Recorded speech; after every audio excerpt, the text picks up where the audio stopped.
नमस्कार, मैं डॉक्टर राकेश पाठक। संसद का मॉनसून सत्र शुरू हो गया है। देश को इस सत्र से बहुत ज्यादा उम्मीदें हैं, क्योंकि पिछले चंद महीनों में कई ऐसी बड़ी बड़ी घटनाएं हो चुकी हैं जिनके जवाबों की दरकार है, और जवाब चाहिए देश के प्रधानमंत्री नरेंद्र मोदी से। लेकिन दोस्तों, लगता नहीं है कि प्रधानमंत्री नरेंद्र मोदी आपके उन सवालों के जवाब देंगे जिनकी आपको प्रतीक्षा है। जैसे पहलगाम का मामला है, ऑपरेशन सिंदूर, डोनाल्ड ट्रंप की तरफ से सीज फायर का ऐलान, बिहार में केंद्रीय चुनाव आयोग का मतदाताओं का पुनरीक्षण, महंगाई, बेरोजगारी, जम्मू कश्मीर को पूर्ण राज्य का दर्जा और मणिपुर के हालात। बहुत सारे ऐसे सवाल हैं जिनके जवाब प्रधानमंत्री नरेंद्र मोदी को देना है, लेकिन वे इन जवाबों से बचते हुए संसद से मुंह छुपाकर हम तो चले परदेश करने वाले हैं। संसद का सत्र शुरू होने के चंद घंटों बाद 22-23 तारीख की दरमियानी रात प्रधानमंत्री नरेंद्र मोदी एक बार फिर 4 दिन की विदेश यात्रा पर रवाना हो रहे हैं। आइए शुरुआत करते हैं संसद के सत्र से। आज संसद का मॉनसून सत्र शुरू हुआ। पहलगाम में आतंकवादी घटना, ऑपरेशन सिंदूर और युद्ध विराम के बाद यह सत्र अत्यंत महत्वपूर्ण है। देश को उम्मीद थी कि प्रधानमंत्री नरेंद्र मोदी उन तमाम सवालों के जवाब देंगे जो पिछले कई महीने से देश के सामने खड़े हैं। शुरुआत हुई प्रधानमंत्री नरेंद्र मोदी के संसद के सामने खड़े होकर राष्ट्र के नाम संबोधन से। इसे मीडिया से बात करना बताया गया था। आज सुबह यह इत्तला दी गई थी कि प्रधानमंत्री सत्र शुरू होने से पहले मीडिया से बात करेंगे, लेकिन यह एक तरह का एकालाप था, वन वे ट्रैफिक था, जैसा कि हमेशा प्रधानमंत्री अब तक करते आए हैं। वे सवालों के जवाब देने के लिए कभी भी उपस्थित नहीं होते। आज भी प्रधानमंत्री समय पर पहुंचे, संसद के विशाल दरवाजे के सामने खड़े होकर मीडिया से कई फुट दूरी से उन्होंने एक तरह से एकालाप किया, राष्ट्र के नाम संबोधन जैसा दिया और संसद में चले गए। लेकिन इस एकालाप में भी, देश को संबोधित करते हुए, मीडिया से बात करते हुए भी प्रधानमंत्री नरेंद्र मोदी ने जो सबसे अहम सवाल था, पहलगाम में आतंकवादी हमला, आतंकवादियों की शिनाख्त, उन्हें पकड़ा जाना या मारा जाना, उसके बाद हुए ऑपरेशन सिंदूर की सफलता, अमेरिका के हस्तक्षेप के बाद लागू हुआ सीज फायर। लेकिन प्रधानमंत्री ने अपने संबोधन में ज्यादा समय दूसरे विषयों पर जाया किया। जैसे वे नक्सलवाद पर बहुत बोले, महंगाई का भी जिक्र किया और यह दावा किया 2014 से पहले बहुत महंगाई थी और अब महंगाई कम हो गई है। 25 करोड़ लोगों को गरीबी रेखा से ऊपर ले आए हैं। लेकिन पहलगाम और पाकिस्तान द्वारा आश्रित आतंकवाद को लेकर उन्होंने चंद वाक्य ही बोले। आइए पहले प्रधानमंत्री नरेंद्र मोदी को ही सुन लेते हैं, उन्होंने क्या कहा। राष्ट्र के लिए ये बहुत ही गौरवपूर्ण सत्र है। ये मॉनसून सत्र राष्ट्र के लिए एक अपने आप में विजयोत्सव का रूप है।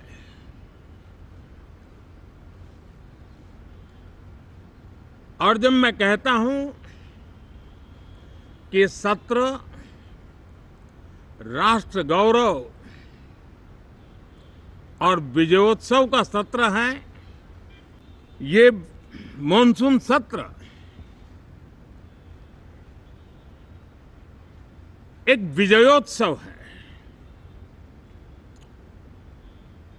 पूरी दुनिया ने भारत की सैन्य शक्ति का, भारत के सैन्य के सामर्थ्य का रूप देखा है। ऑपरेशन सिंदूर में भारत की सेना ने जो लक्ष्य निर्धारित किया था 100% अचीव किया। आतंकियों के आकाओं के घर में जाकर के 22 मिनट के भीतर भीतर ऑपरेशन सिंदूर के तहत उसको जमींदोज कर दिया गया। मुझे विश्वास है कि जब सदन इस विजयोत्सव को एक स्वर में विजय के भाव से इस सत्र के दरमियान उन ओजस्वी तेजस्वी भावनाओं को प्रकट करेगा तो भारत की सैन्य शक्ति को बल मिलेगा, प्रोत्साहन मिलेगा, देशवासियों को प्रेरणा मिलेगी। देश कई प्रकार की हिंसक वारदातों का शिकार रहा है, लंबे अरसे तक शिकार रहा है। देश आजाद हुआ तब से ये समस्या को हम झेल रहे हैं, चाहे आतंकवाद हो, नक्सलवाद हो। कोई प्रारंभ में शुरू हुआ होगा, कोई बाद में शुरू हुआ होगा, लेकिन आज नक्सलवाद का, माओवाद का दायरा बहुत तेजी से सिकुड़ रहा है। माओवाद को, नक्सलवाद को जड़ से उखाड़ने के संकल्प के साथ देश के सुरक्षा बल एक नए आत्मविश्वास से, तेज गति से सफलता की ओर कदम रख रहे हैं। तो आपने सुना कि प्रधानमंत्री चाहते हैं कि संसद का ये सत्र और पूरा देश ऑपरेशन सिंदूर को एक विजयोत्सव के रूप में मनाए। इसमें कुछ भी गलत नहीं है। अगर देश के प्रधानमंत्री ये मानते हैं कि 4 दिन की सैन्य कार्रवाई में भारत ने सचमुच विजय प्राप्त कर ली है तो इसका विजयोत्सव मनाया जाना चाहिए। संसद में भी सारे विपक्षी दल मिलजुल कर सेनाओं की सफलता का उत्सव मनाएं।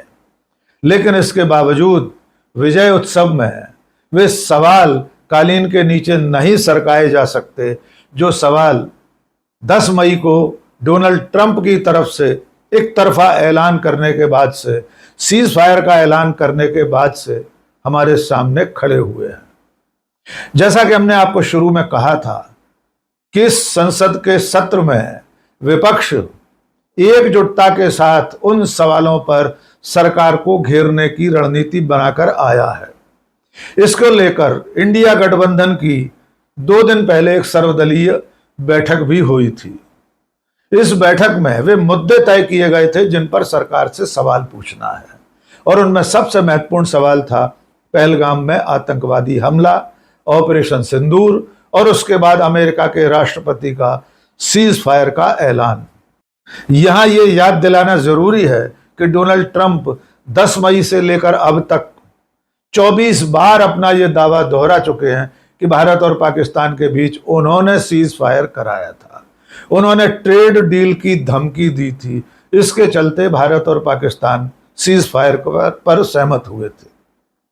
तो इस सत्र में सरकार को इस बात का जवाब देना है कि आखिरकार युद्ध विराम, सीज फायर किसके कहने से हुआ, और अगर भारत पाकिस्तान की सरकारों ने अपने स्तर पर युद्ध विराम किया था तो इसका ऐलान हमारे प्रधानमंत्री नरेंद्र मोदी ने क्यों नहीं किया। इसके अलावा एक और बड़ा सवाल खड़ा हुआ है। वो सवाल है 4 दिन के इस ऑपरेशन सिंदूर में फाइटर जेट्स के गिरने का। अब तक ये रहस्य बरकरार है कि सचमुच में इस लड़ाई में हमारे कितने जंगी जहाज धराशायी हुए, क्योंकि सेना के बड़े बड़े अधिकारियों के बयान इस बात को लेकर संदेह बढ़ा रहे हैं कि इस युद्ध में हमारा भी पर्याप्त नुकसान हुआ है।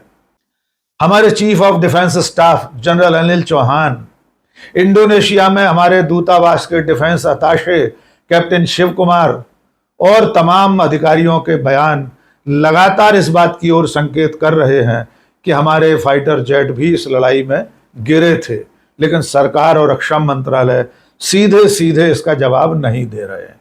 और अभी 48 घंटे पहले डोनाल्ड ट्रंप ने अमेरिका में रिपब्लिकन सांसदों के डिनर के मौके पर साफ साफ कह दिया कि भारत और पाकिस्तान की लड़ाई में 5 फाइटर जेट गिरे थे। यद्यपि डोनाल्ड ट्रंप ने इस बात का खुलासा नहीं किया कि ये जंगी जहाज भारत के थे या पाकिस्तान के थे, या 5 में से कितने जहाज भारत के गिरे, कितने पाकिस्तान के। इसलिए इसका जवाब भारत सरकार से और प्रधानमंत्री से अपेक्षित है। डोनाल्ड ट्रंप के बयान के बाद नेता प्रतिपक्ष राहुल गांधी ने भी पूछा था कि आखिर 5 जहाज किसके गिरे। राहुल गांधी ने सीधे नहीं कहा था कि ये जहाज हमारे गिरे हैं, लेकिन प्रधानमंत्री से ये उम्मीद की गई थी कि वे बताएं कि ऑपरेशन सिंदूर में कितने जहाज धराशायी हुए। और आज जब संसद का सत्र शुरू हुआ तो राज्यसभा में मल्लिकार्जुन खड़गे ने, जो कि विपक्ष के नेता हैं वहां, उन्होंने इस बहस की शुरुआत की। उन्होंने सरकार से पहलगाम मामले पर चर्चा कराने का अनुरोध किया। कांग्रेस पार्टी इससे पहले नोटिस दे चुकी है। राज्यसभा में रणदीप सुरजेवाला की तरफ से सभापति को नोटिस दिया गया है कि पहलगाम पर हमले और उसके बाद हुए ऑपरेशन सिंदूर पर सदन में विशेष चर्चा कराई जाए। लेकिन राज्यसभा के सभापति ने बजाय कांग्रेस के नोटिस पर बहस कराने के भारतीय जनता पार्टी के सांसद सौमिक भट्टाचार्य के नोटिस पर बहस कराना मंजूर कर लिया है। आइए सुनते हैं मल्लिकार्जुन खड़गे ने आज सदन में क्या कहा। Notice under 267 on Pahalgam and operation Sindoor. Sir, मैंने पहलगाम आतंकवादी हमले और ऑपरेशन सिंदूर के बाद की स्थिति पर रूल 267 नोटिस दिया है। ये रूल्स के मुताबिक ही दिया है जो अपने किताब में है। सर, पहलगाम हमला 22 अप्रैल को हुआ था। अब तक आतंकवादी पकड़े नहीं गए, मारे भी नहीं गए, और उन्होंने हमको बार बार बताया कि उन्हीं के ऊपर डायरेक्टली मारे गए और वो उसमें मर गए। ये भी खबर हमको मिली, लेकिन हम ये जानना चाहते हैं, क्योंकि हमने तो अनकंडीशनल सपोर्ट पूरे हाउस, पूरे ऑल पार्टी ने दिया, सिर्फ मेरा पार्टी की नहीं, सभी पार्टियों ने दिया कि देश को मजबूत बनाने के लिए, देश में एकता रखने के लिए और हमारे आर्मी को मॉरल स्ट्रेंथ देने के लिए हमने अनक्वेश्चन, यानी कोई प्रश्न न करते हुए हमने ये सब कुछ उनको दिया, समर्थन दिया। लेकिन मैं चाहता हूं कि उनके तरफ से हमको मालूमात मिलना चाहिए। जैसा कि पहलगाम हमला 22 अप्रैल को हुआ था, अब तक आतंकवादी पकड़े तो नहीं गए, लेकिन हुआ क्या? एक मिनट। लेकिन J&K में कम से कम इंटेलिजेंस, इनकी सिक्योरिटी है, उसके बारे में उनका फेल्यूर हुआ, ये उन्होंने ही कहा है। लेफ्टिनेंट गवर्नर ने कहा है इसमें इंटेलिजेंस फेल्यूर है, ये एक्सेप्ट उन्होंने ही किया, ये हमारी बात नहीं सर। दूसरी चीज सर, अमेरिका के राष्ट्रपति ट्रंप 24 बार उन्होंने, बाद में सब 24 बार उन्होंने कहा मेरे इंटरफियरेंस से मैं समझौता किया, तभी ये युद्ध थामा ना, ये युद्ध स्टॉप जो हुआ मेरे वजह से हुआ। अरे देश के साथ ये अपमानजनक है। अब सवाल यह है कि इस सत्र में क्या प्रधानमंत्री नरेंद्र मोदी इन तमाम सवालों के जवाब देंगे। जैसे पहला सवाल तो यह है कि पहलगाम में आतंकवादी कैसे घुसे, हमारी सीमा पर सुरक्षा इतनी लचर क्यों थी कि आतंकवादी आए और नरसंहार करके चले गए? दूसरा सवाल यह है कि ये आतंकवादी अब तक पकड़े क्यों नहीं गए हैं, मारे क्यों नहीं गए हैं? तीसरा सवाल, ऑपरेशन सिंदूर में जितना लक्ष्य निर्धारित किया गया था उतना हासिल कर लिया गया, लेकिन इसके बावजूद हमारा कितना नुकसान हुआ है? क्या हमारे फाइटर जेट धराशायी हुए हैं? क्या हमारा कोई सैनिक या पायलट शहीद हुआ है? उनके नाम कब सामने आएंगे? इसके अलावा तमाम वे सवाल जो हम आपको इस वीडियो के शुरुआत से बताते आ रहे हैं, उन सब पर चर्चा होना है। और सबसे महत्वपूर्ण सवाल ये कि भारत और पाकिस्तान के बीच की लड़ाई का सीज फायर अमेरिका के राष्ट्रपति ने कैसे करवाया? उसका ऐलान हमसे पहले अमेरिका के राजप्रासाद से, व्हाइट हाउस से कैसे किया गया? क्योंकि प्रधानमंत्री ने अब तक इस पर चुप्पी नहीं तोड़ी है। अब सवाल यह है कि संसद के इस सत्र में क्या प्रधानमंत्री विपक्ष के सवालों के जवाब देने के लिए मौजूद रहेंगे? तो पहला उत्तर तो यह है कि कल के बाद से प्रधानमंत्री एक बार फिर विदेश यात्रा पर रवाना हो रहे हैं। वे गैर हाजिर रहेंगे। प्रधानमंत्री 23 जुलाई से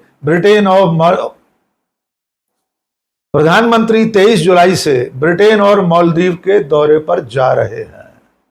वहां से जब लौटेंगे उसके बाद संसद में वे कब आएंगे, कितना समय बैठेंगे, विपक्ष के सवालों का सामना कितनी देर बैठकर करेंगे, ये सवाल भविष्य के गर्त में है। लेकिन जैसा कि अब तक पिछले 10 साल में होता आया है, प्रधानमंत्री आमतौर पर सदन की बैठकों से गैर हाजिर रहते हैं। खास तौर से जब नेता प्रतिपक्ष राहुल गांधी या राज्यसभा में नेता प्रतिपक्ष मल्लिकार्जुन खड़गे जैसे नेता सरकार पर सवाल उठाते हैं, तब प्रधानमंत्री उनके भाषण सुनने के लिए सदन में मौजूद नहीं रहते। वे औपचारिक तौर पर रस्म अदायगी के लिए, और चूंकि एक अनिवार्यता है, राष्ट्रपति के अभिभाषण पर धन्यवाद देने जरूर आते हैं। इसके अलावा वे सदन का सामना नहीं करते।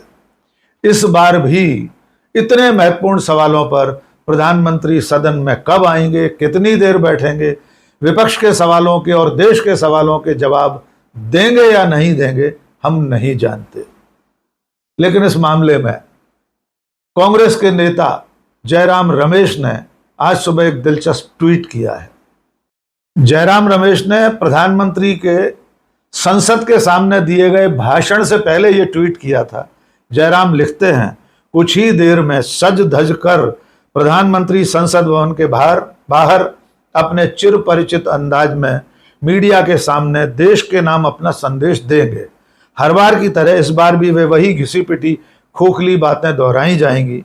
प्रधानमंत्री मोदी संसद में बहुत बहुत बहुत कम दिखाई देते हैं। वे साल में केवल एक बार राष्ट्रपति के अभिभाषण पर धन्यवाद प्रस्ताव के दौरान बोलते हैं, लेकिन इस बार जब पहलगाम हमला, ऑपरेशन सिंदूर, राष्ट्रपति ट्रंप से जुड़े मुद्दे संसद में चर्चा के लिए आएंगे, तब उन्हें देश के प्रति अपनी जवाबदेही जरूर निभाना चाहिए। 48 घंटे बाद वे सुपर प्रीमियम फ्रीक्वेंट फ्लायर, एक बार फिर सुन लीजिए, जयराम रमेश ने प्रधानमंत्री के लिए लिखा है, 48 घंटे बाद वे super premium frequent flyer PM एक और विदेशी दौरे पर निकल पड़ेंगे। मणिपुर की जनता के पास निराश होने की एक और वजह होगी। यानी कुल मिलाकर प्रधानमंत्री परसों से फिर एक बार विदेश चले जाएंगे, देश को उसके हाल पर छोड़कर। हम तो चले परदेश, क्योंकि हमारे पास देश के और संसद के सवालों का जवाब नहीं है। देखना होगा कि उनकी गैरहाजिरी में संसद का यह सत्र किस तरह चलता है। क्या सत्ता पक्ष विपक्ष को सचमुच में सवाल उठाने देगा या उनके माइक म्यूट किए जाएंगे, विपक्ष के नेताओं की आवाज बंद की जाएगी, शोर शराबे और हुड़दंग में विपक्ष को बोलने नहीं दिया जाएगा। पिछले 10 साल का इतिहास ये बताता है कि सत्ता पक्ष यानी भारतीय जनता पार्टी, एनडीए गठबंधन के सांसद विपक्ष को जरूरी मुद्दे सदन में उठाने ही नहीं देते। और इस बार तो बहुत बड़ा मुद्दा सामने है। पहलगाम, ऑपरेशन सिंदूर, डोनाल्ड ट्रंप का हस्तक्षेप और मणिपुर जैसे मुद्दे। ये सत्र भी कैसा चलेगा, इसकी बानगी पहले ही दिन दिख गई है। लोकसभा में नेता प्रतिपक्ष राहुल गांधी को बोलने नहीं दिया गया। आइए चलते चलते सुन लीजिए राहुल गांधी ने क्या कहा। जो हाउस में डिफेंस मिनिस्टर को बोलने देते हैं, उनके लोगों को बोलने देते हैं, मगर अगर विपक्ष का कोई कुछ कहना चाहता है तो अलाउड नहीं है। मैं लीडर ऑफ ऑपोजिशन हूँ, मेरा हक है, तो मुझे तो कभी बोलना ही नहीं देते हैं। ये एक नया अप्रोच है। सर, पीएम ने विजय उत्सव सत्र बोला है। सर, पीएम बोल रहे हैं कि विजय उत्सव सत्र है, सेलिब्रेटेड सर। बट दौड़ के निकले हाउस से 1 सेकंड में।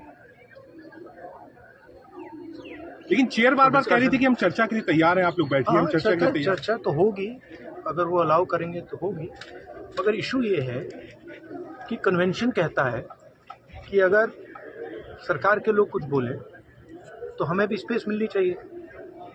हम 2 शब्द कहना चाहते थे, मगर विपक्ष को ये अलाउड नहीं। Thank you. देखना होगा आने वाले दिनों में सत्र किस तरह चलता है। आज के इस वीडियो में बस इतना ही। बहुत बहुत शुक्रिया। जय हिंद।